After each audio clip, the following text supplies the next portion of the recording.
नमस्कार प्रिय भक्तजन।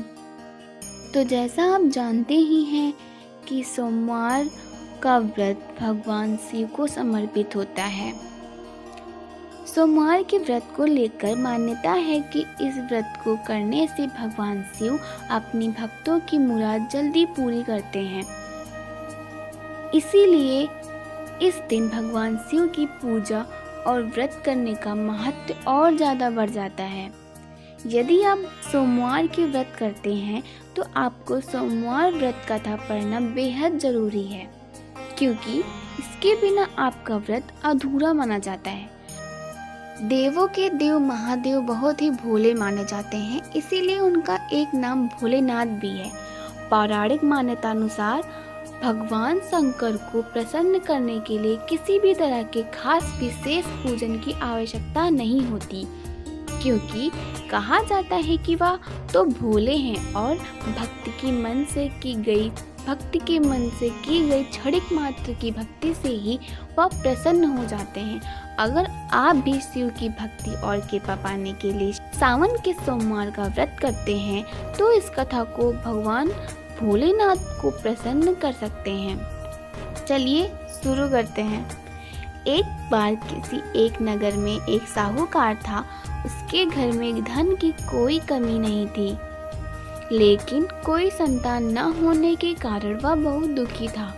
संतान प्राप्ति के लिए वह हर सोमवार को व्रत रखता था और पूरी श्रद्धा के साथ शिव मंदिर जाकर भगवान शिव और माता पार्वती की पूजा करता था। उसकी भक्ति देखकर एक दिन माँ पार्वती प्रसन्न होकर भगवान शिव से साहूकार की मनोकामना पूर्ण करने का निवेदन किया।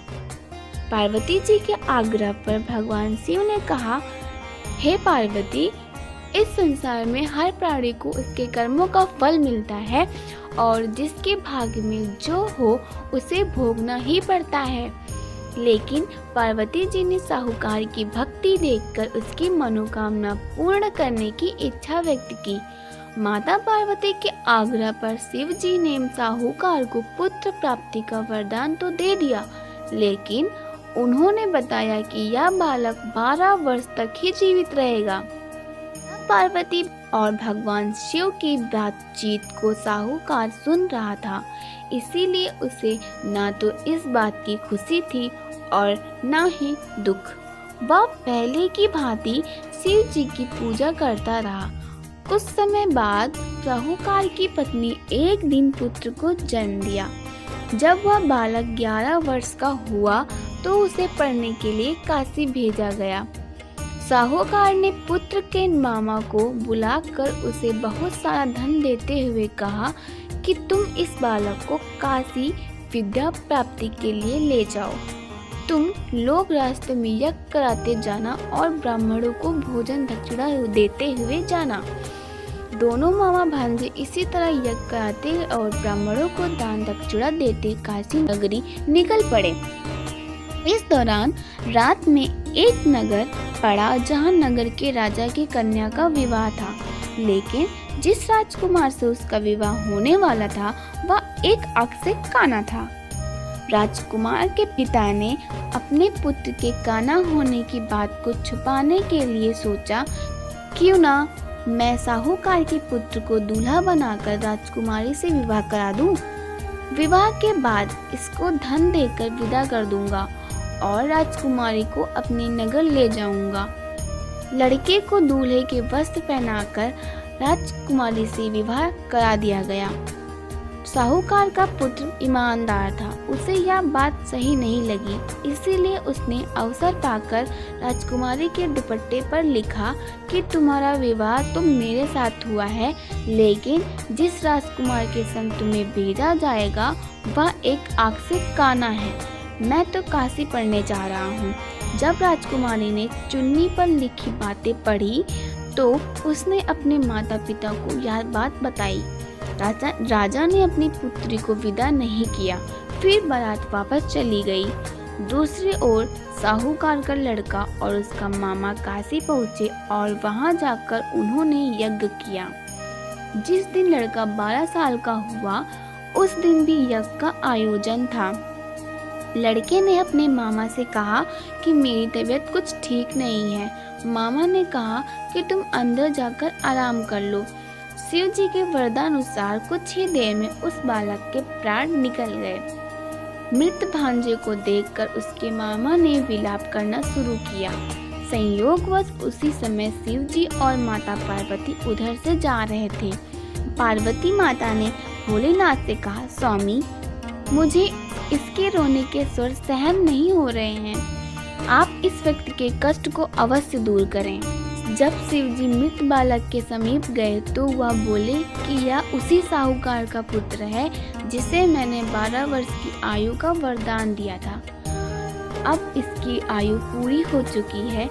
लेकिन मातृभाव से विभोर माता पार्वती ने कहा कि हे महादेव, आप इस बालक को और आयु देने की कृपा करें, अन्यथा इसके वियोग में इसके माता पिता भी तड़प तड़प कर मर जाएंगे।